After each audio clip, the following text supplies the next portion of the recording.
All right.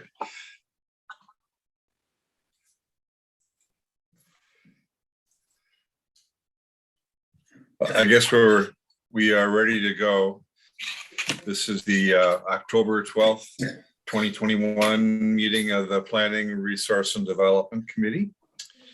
Looks like from my screen that we have a quorum. I note that Diane Morehouse let me know that she will not be able to attend this morning, but we still have a quorum, so we'll go forward with the agenda. First of all, approval of the minutes from the September 28th meeting. Anyone care to make a motion on that? I'll make that motion. I'll second it. Supervisor Bureau. Made and seconded. Okay. All in favor, say aye. Aye. Aye. Anyone opposed, say no. Okay. I guess I should have asked if there were any corrections or revisions anyone wanted to draw attention to. Sorry about that. So I don't see any. So we'll record the minutes as approved. Mr. Carlson, we do have some public comments. You want to share those with us? Sure. Good morning, everyone. I received 2 public comments by email. The first one was received Monday, October 11th at 8:37 a.m. It came in from Tony Christofferson. Hello, Planning, Resources and Development Committee. The unzoned towns applaud the removal of all attempts at density-based regulation from the Dunn County Land Division Ordinance. This will allow the landowners in unzoned towns the same rights and opportunities to subdivide land as the landowners in zoned towns. Thank you, Tony Christofferson, Chairman, Town of Elk Mound. The second one came in by email as well, was received Monday, October 11th at 11 a.m. from Mr. Jeff Carlsrud. The town of New Haven is in total agreement with the proposed zoning that Tony Christofferson has proposed. Jeff Carlsrud, Supervisor. And that concludes the public comment that we received. Okay. Thanks, Tom. We have no public hearing today, so we'll move on to staff reports. This is our monthly review of the staff reports. We'll just go through them. If people have questions or if staff have comments they want to make, that's fine. The first one is a registered deeds report. Heather, you have any comments, or is this stand as you? Actually, I do. Good morning, everyone. Okay. I do have a correction to note where I had typed recorded 132 real estate transfers. It was actually 172 real estate transfers totaling over 18.5 million. Wow. Ooh. I just wanted to make that note, but otherwise. Sure. Thanks, Heather. Thank you. Any questions from the committee? Okay, great. Thanks a lot. Moving on. Survey report. Any comments, Tom? Nope. Any questions from the committee?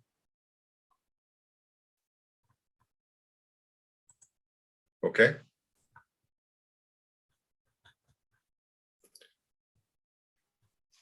Land and water conservation. Chase, any comments? I have nothing to add. Any questions from the committee?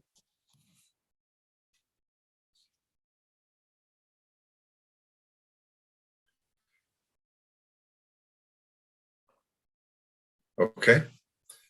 And then PR&D.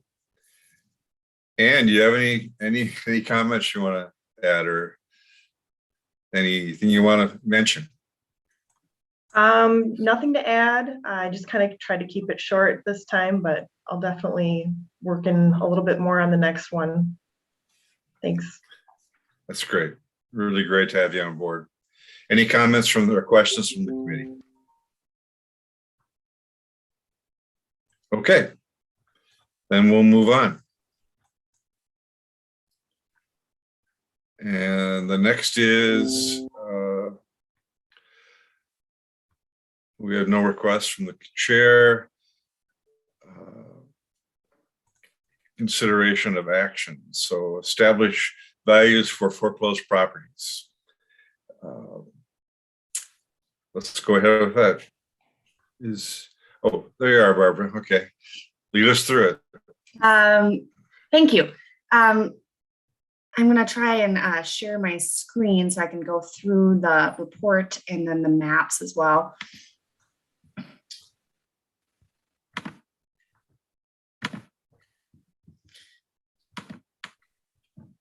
So in 2020, we took foreclosure on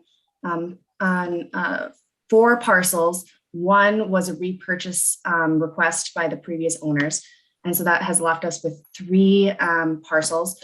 One is a small parcel along the Chippewa River. And so we did not get a appraisal of that. I went based on the tax assessed value for my recommendation, as well as what the surrounding land is. But 2 of the properties did have appraisals. One property, the first property, is on 865th Avenue in Boyceville. So if you're familiar with where Seasons Harvest is, it's past Seasons Harvest, the first street on the left, kind of down into the valley. And so that property has a pretty distressed mobile home on the property. I have gotten a number of calls about this property. The outbuildings are in okay repair. It would seem that the mobile home, I can't imagine that anybody that would purchase this property would keep the mobile home on the property. The neighborhood, if you're familiar, is a pretty well-established neighborhood. And so the calls that I've gotten have been seeking the land for that property. So here are some pictures of the inside showing you basically that it's, I don't foresee anybody using that property. And then here's kind of an aerial map of where the property is located. And then here is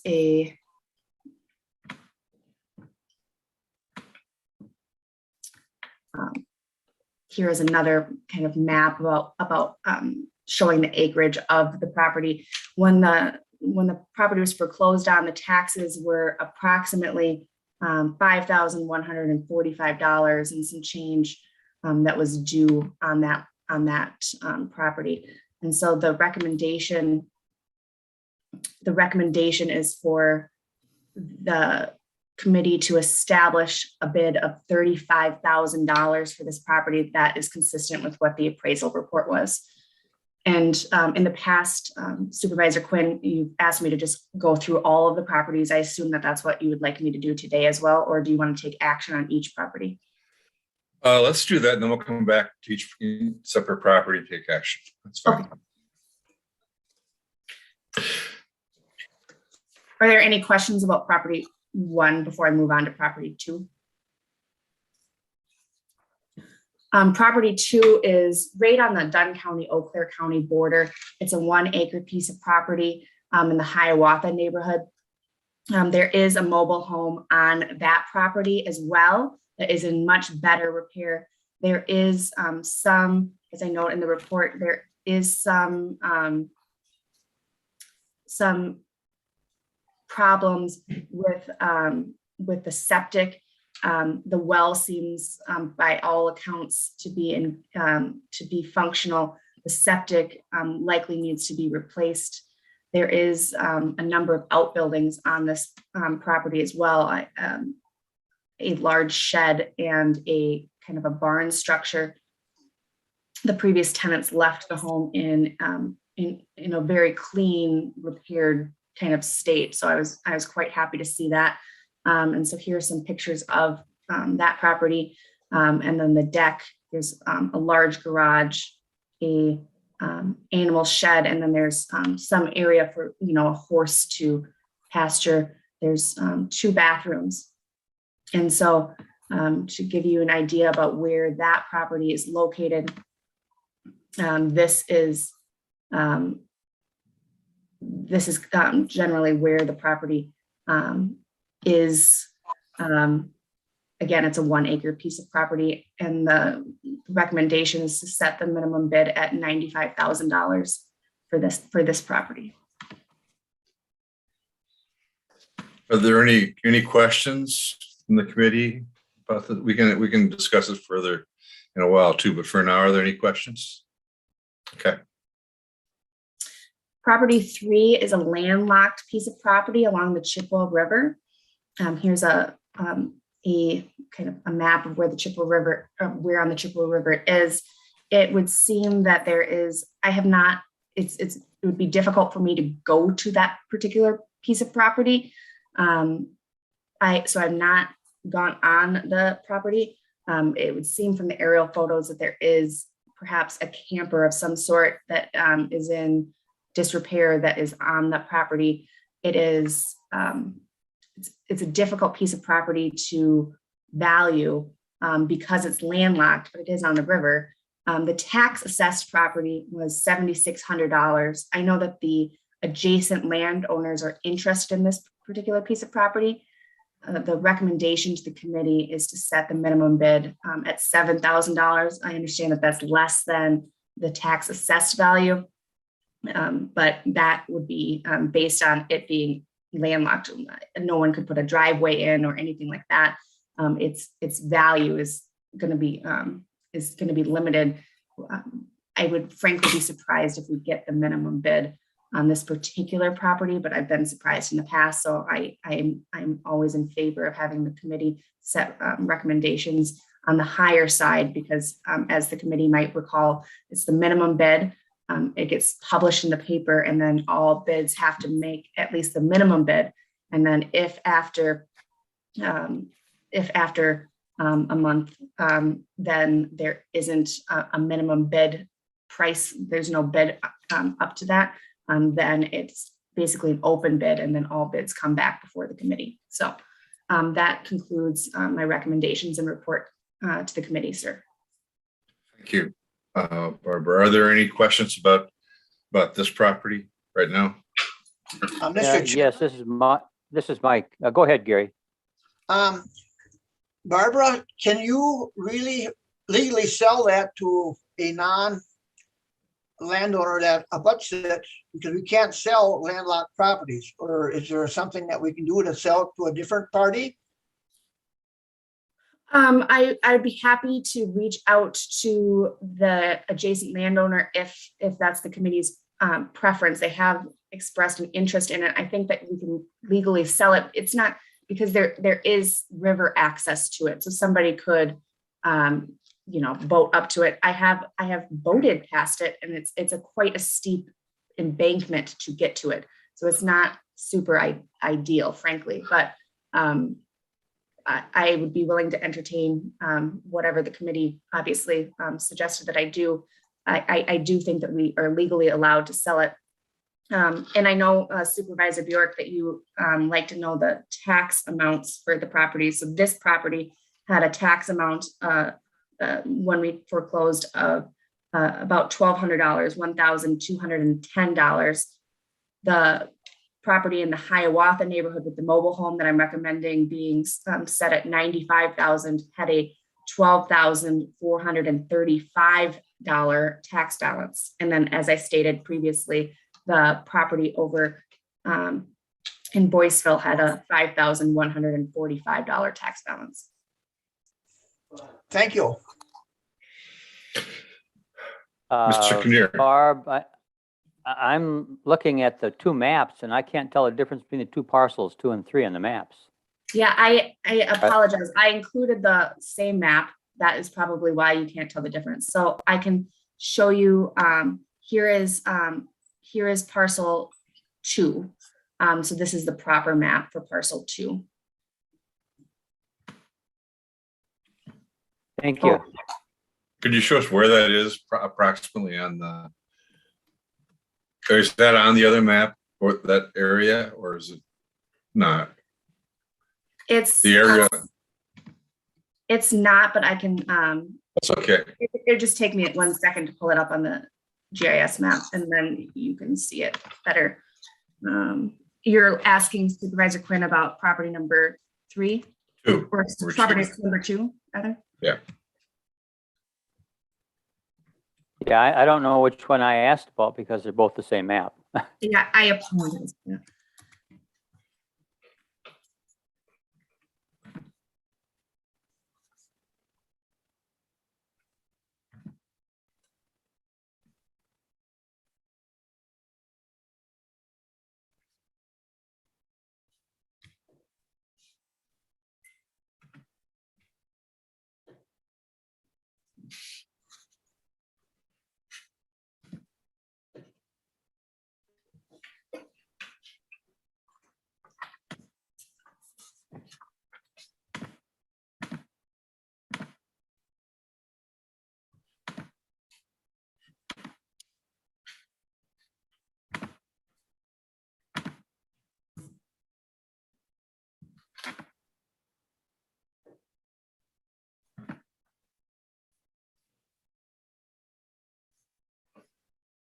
So this is property number 2, Supervisor Quinn.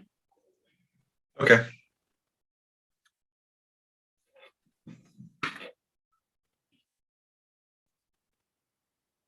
Oh, okay, yeah. So the map that went along with the property number 3 is the correct map for that property. And this is the correct map for number 2. All right. Thank you, Barbara. Any other questions from the committee? Okay, then let's go back, if we can, through the properties one by one. So property number 1, the suggested value is set at 35,000. Correct. Would someone care to make a motion on that? Supervisor Kinnear makes the motion to approve the recommendation for property 1. I'll Thanks. second it. Second. I'll second it. Well, all right, thank you, Supervisor Anderson. Made in second. Any further discussion or questions on this property? All right, all in favor, say aye. Aye. Aye. Aye. Opposed, say no. That carries. Property number 2, could I have a motion? The suggestion is 95,000. Could I have a motion regarding that? Supervisor Bjork makes that motion to approve. Thank you. Is there a second? I'll second that too, Mr. Chairman. Thank you, Jim. Any questions or discussion on property number 2? All in favor of of accepting the recommendation, say aye. Aye. Aye. Aye. Opposed, no. Motion carries. On property number 3, the recommendation is 7,000. Is there a motion on this?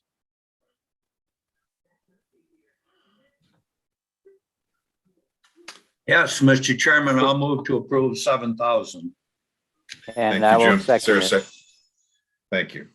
Any further discussion or questions? All in favor of the recommendation, say aye. Aye. Aye. Opposed? Motion carries. All right, thank you. Thanks a lot, Barbara. Yeah, thank you, Very helpful. Barbara. Very good explanation. Okay. Review and take action on the draft land division ordinance and approve scheduling a public hearing.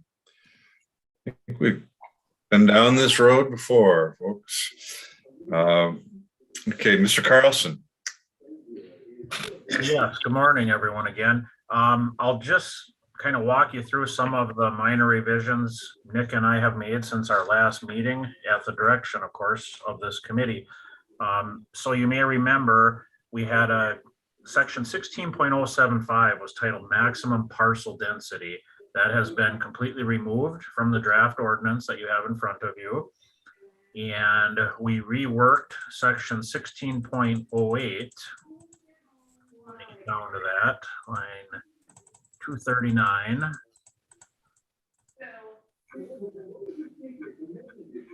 So 16.08 is classification of land divisions. You may remember we had a provision in here that stated a maximum of 20 lots may be created within each quarter government lot within a contiguous tract. We removed that at the direction of the committee. So now it's just simply a maximum of 4 lots smaller than 20 acres may be created from each quarter or government lot within that contiguous tract within a 5-year period. Any additional lots above and beyond that in a 5-year period must be created by county plat or state plat. So what you have in front of you is very similar, almost identical to what our current ordinance that's been on the book since 2006 has in it. So that section should be in alignment with what we had discussed last time. And then the only other thing I want to direct you to is line 855. Come down here. So this is under the roads, streets and roads section 16.43. If we go to line 855, you may remember we had a discussion about, particularly in platted subdivisions where we have private streets being proposed.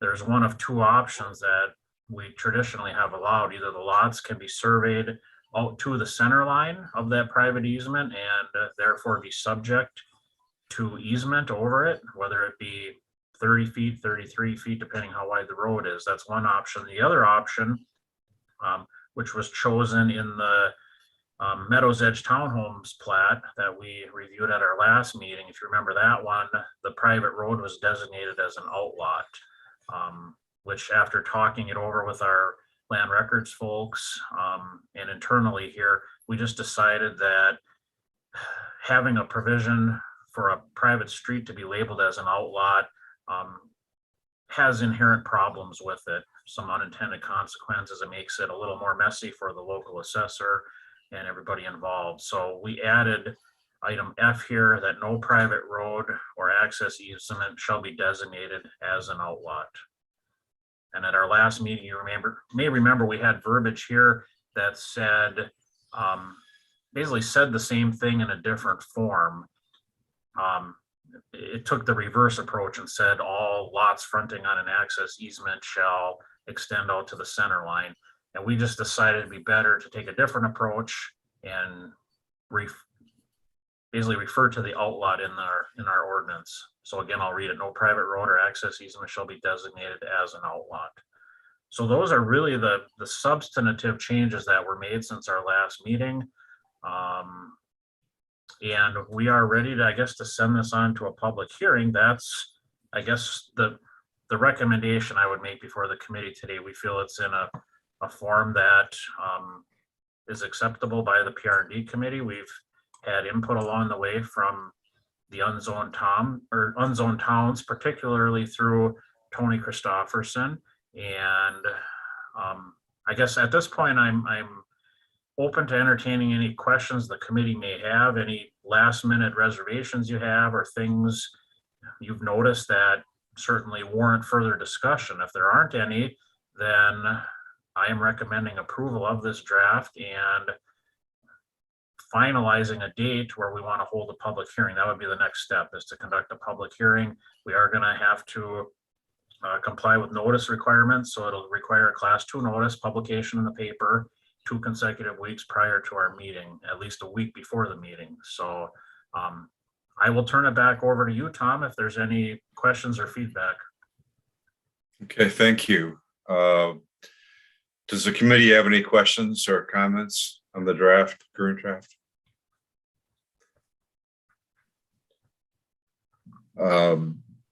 As we have been doing, I'd invite Mr. Christofferson to share any comments or thoughts that he has at this point in time. Just to Tony. Thank you, Mr. Quinn. It all looks good to me. And myself, you, and Mr. Carlson did get an email about a little shortly after 8 this morning from the town of Springbrook, voicing their approval of this, your current draft. Oh, I didn't. Yeah, I missed that. Sorry. It was late. It was late coming. I understand that. So yeah, no, that's great. Okay, we can put that into the public record, though. I think. If you would like, Tom, Tom, could I just interrupt? Yeah. if you would like, I'm bringing my email up now. Sure. Okay, let me, if it's appropriate, I can share my screen here. I know it's after the fact, but so can everybody see that?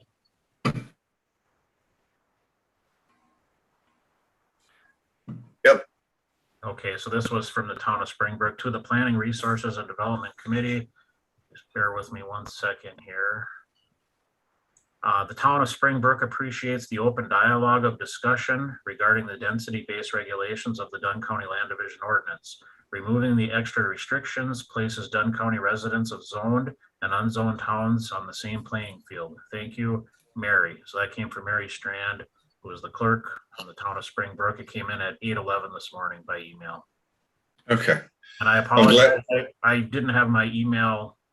I guess it was minimized right before the meeting, and so I apologize for not catching that or bringing that to the committee's attention at the appropriate time, but it has been read now. So thank you, Mary. Yes, much appreciated. Okay, so any questions or issues that the committee would like to draft? All right, I don't see any. So a motion to approve this draft and request a date for a public hearing would be appropriate. So moved. Thank you. Is there a second? Yes, I'll second it, Mr. Chairman.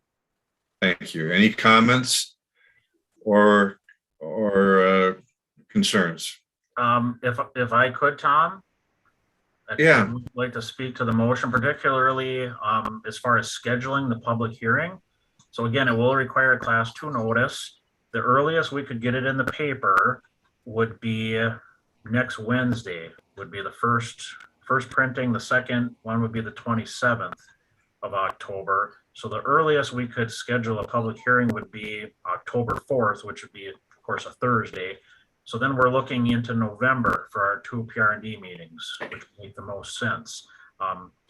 We have them scheduled right now for the 9th and the 23rd of November. The week of or November 8th to the 12th, I am going to be out of the office on vacation. I've had that planned for quite some time. Didn't in my wildest dreams think we'd be considering holding a public hearing that week, and here we are. If we do hold that public hearing on the 9th, we certainly could meet the public notice requirements, but I will not be here for that. So then that pushes it potentially back to the 23rd. That is 2 days before Thanksgiving. And I know in the past, sometimes, not always, we've canceled that meeting just because of the holiday week and people traveling, deer season going on and whatnot. So that, just for consideration, those would be our 2 meeting days in November. I will remind the committee that the county board does not meet in December. So the sense of urgency, I guess, is, I mean, we certainly don't want to delay this, but I'm just letting you know there is maybe not a heightened sense of urgency to get this before a public hearing to try and make the December meeting, because there isn't one. County board, I will remind you, does meet on November 9th, the same day as our PR&D meeting. There's no way that we could hold the public hearing and get it on that county board agenda for November and meet all the notice requirements. So that pushes the first reading at county board. And this is all presumptive or presuming that there are no major changes in the ordinance that comes out of the public hearing. So let's just assume the public hearing goes through without a hitch. The earliest we'd be looking at a first reading at county board would be January. So that means we need to get this agenda item or this resolution or this ordinance to executive on December 8th. So just bear with me. There's a lot of dates, a lot of moving parts, but December 8th is an important date because that's when the executive committee is going to meet and set the agenda for the January county board. So we need to hold our public hearing sometime prior to December 8th. I'm going to suggest something, and certainly it's up to the committee and the chair, but I would ask you to potentially consider holding a PR&D meeting on Tuesday, November 16th. That would be our off week that we don't typically meet. You still could meet on the 9th. I guess I'm just not going to be here for that meeting. And my thought is, the 16th, I would certainly be here that entire week. If we either rearranged our schedule, held a public meeting, or held a special meeting, however you want to do it. You may even want to consider consolidating the 2 November meetings, the 9th and the 16th, or the 9th and the 23rd, and just hold one meeting on the 16th. I know I spoke with Chase this morning. Of course, things always change, but right now he doesn't foresee, and he's with us if he would like to speak, but I know he doesn't foresee any major items, certainly action items that would be taking place the month of November. I did not have a chance to speak with Ann as far as any items coming from the Planning and Zoning Office, but I'm just going to throw that out there. We certainly need to meet in November and hold the public hearing. It's just what day do we want to have that? And once we have that, then I can work with getting the public notice out to the paper. So I know there's a lot there, and hopefully it all makes sense. I'll turn it back over to you, Tom. Sure, thanks. Thanks for bringing this up. So do we need to have a date specific for the public notice in this motion? I would prefer that. I would prefer that. Okay. All right, if that's the case, then the most realistic date would be your suggestion that we manage our meeting schedule in November so that we can have a PR&D meeting on the 16th, which would include this public hearing. Is that correct? Yes. Okay. So Mr. Chairman. Yeah. Yes, Jim. Yeah, thank you. I'm looking at my calendar too now. I have no problem with the 23rd. I don't know how many deer hunters are in here, or if that's a problem now. Both you and our Chairman Bartlett are on my CRT, and I have a broadband meeting on the 16th. I don't remember if we put a time or if that includes anybody other than me, but we're talking about 8:30 in the morning again, I assume, right, Tom? And how long do you think this meeting might go? Is it where it's only a public hearing? So I'm assuming this is not going to be a 2-hour meeting or anything like that. I don't anticipate it, but keep in mind, it'd be more than, the public hearing would be just one component of a normal meeting. Right. And if we would go to one meeting in November, then of course there'd be staff reports, which, they don't take that long, but there may be other items on the agenda. I mean, this is a whole month away.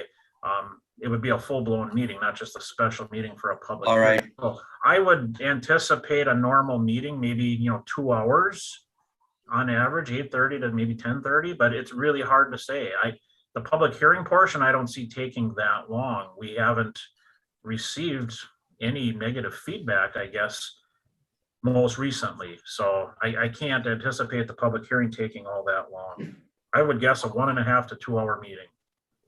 So you're saying 8:30 to maybe to 10:30. Well, Tom and Dave, I don't have a time written down from our meeting on Monday, but I have a broadband down and I don't know what that means. I got to check it out more. It was 9 o'clock until noon. It was the broadband meeting from Extension that they're setting up.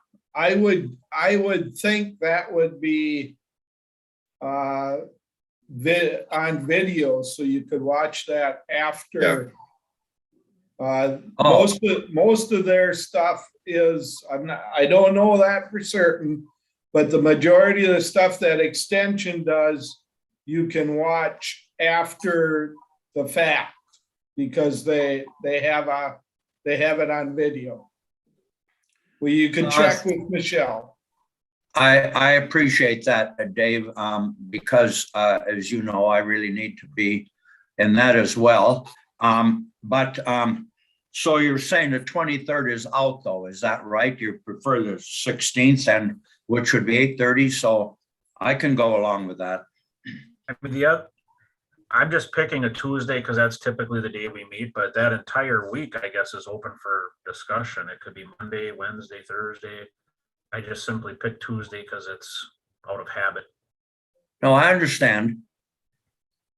And So I you're guess waiting for a I, motion for a date, right? well, ideally, we pick a day today, but the important thing is we approve the draft and then, worst case, if the committee wants to, in the next few days, all get together and pick a day, that's certainly doable. It's just I need to know, so when I send the public notice out, I have the correct date in there.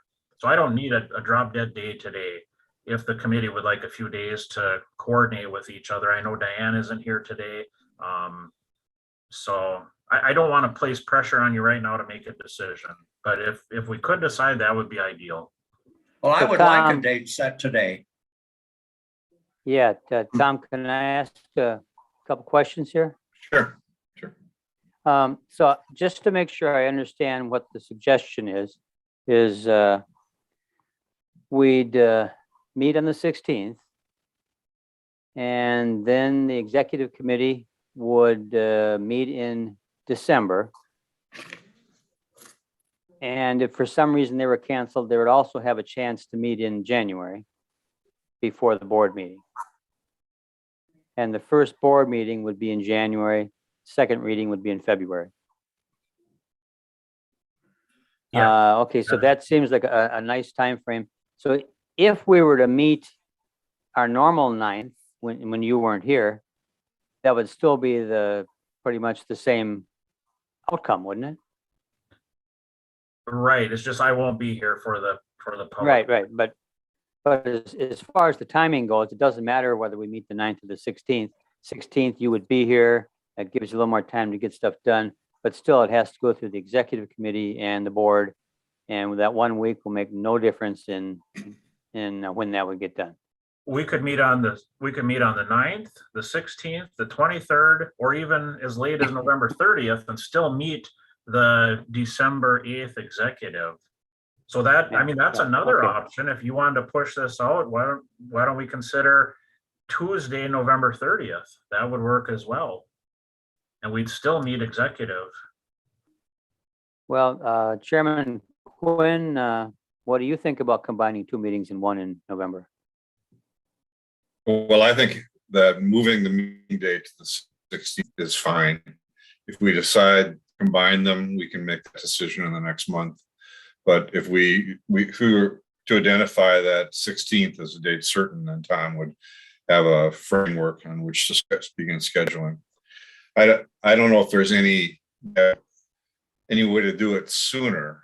I guess is there any way to get the motion, even if we got the motion to the board at the November meeting, they still wouldn't act on it until January, second reading, right?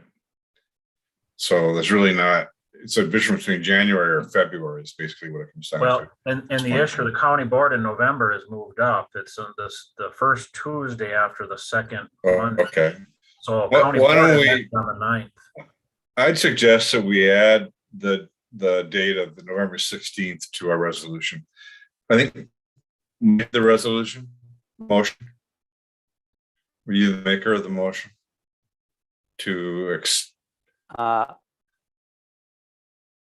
I move that we have the public hearing scheduled on the 16th for the land division ordinance. So our motion is to approve the draft and request that a public hearing be set for November 16th. Is that okay? And I think Jimmy, you were the second. Is that That still is okay with correct. you? Okay, Yeah, I'll make it work. all right. And we can always, as Tom said, we have flexibility, so we can change that as time goes forward, but that timeline gives you a sense of it. All right, that we have a motion and a second and a date. All in favor, say aye. Aye. Aye.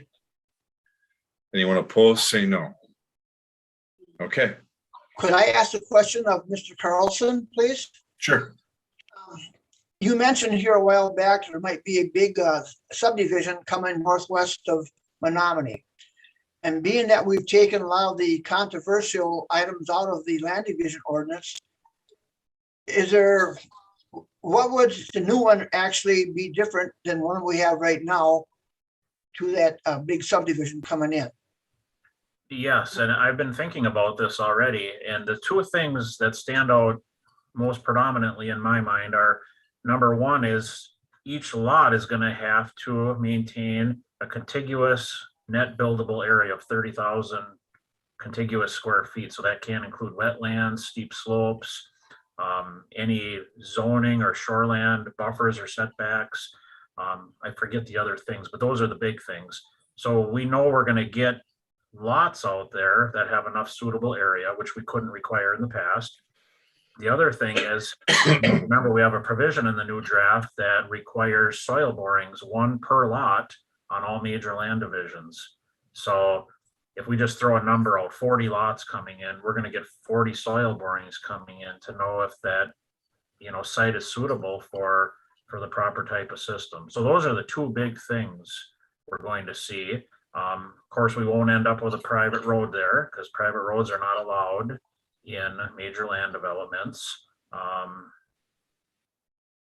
Those are the big things that stand out to me right now. More protection for the environmentally sensitive areas. Thank you. That helps a lot. But we still have the 1 acre minimum lot size and all that. So, as long as they maintain that 1 acre and get their net contiguous buildable area and provide access to all those lots, if their goal is to maximize the number of lots there, they certainly can do that. So. Okay, thanks for the good question, Gary. Any other questions on this general topic? Okay. So let's see, where are we at the end of the agenda now? I think that's our last action item, right?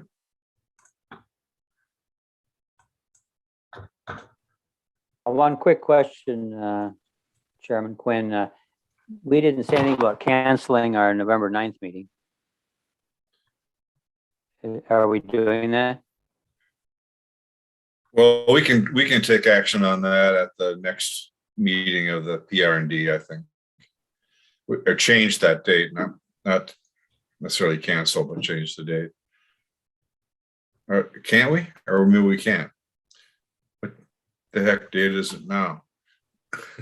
We are meeting on the 26th of October, and if you'd like, I can put an item on there that just basically set PR&D meeting schedule for November. We can have that as a action item. Let's do that. We'll know if there are any other roadblocks that come up by then. Thanks, Mike. Anything else? Any announcements? Next meeting right now is October 26th.